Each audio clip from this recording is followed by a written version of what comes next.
նայեք, ոնց որ թե ինչ-որ մի կոմպոնենտ ապա շրջափակման արդեն եղավ, հա, հենց հիմա կամ մտել են Հայաստանի սահման, կամ մոտենում են Հայաստանի սահմանին բեռներ, որոնք անցել են, դուրս են գալ, շարժվում են Ռուսաստանից եւ Ղազախստանից եւ անցնում են Ադրբեջանի տարածքով, ադրբեջանական երկաթուղիներով, հետո Վրաստանով եւ մտնում են Հայաստան։ Կարող ենք ասել, որ ապա շրջափակման մի կոմպոնենտ եղավ, կարծում եմ, այո։ Կլինի հետո ուրիշ կոմպոնենտը, հետո այն շրջանակը, որի մասին հարցում եք եւ ընթացակարգեր եւ հարցեր որ կլուծվեն, կլինի Հայաստան, Ադրբեջան ուղիղ կապող ենթակառուցված երկաթուղի։ Դրա մասին եմ հարցնում, օրինակ դա։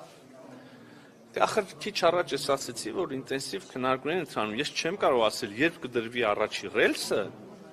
եւ առավել եւս չեմ կարող ասել, երբ կգնա առաջի վագոնը։ Բայց ես կարող եմ ասել, որ մենք որպես կառավարություն եւ որպես պետություն շահագրգռված ենք, որ դա լինի օր առաջ։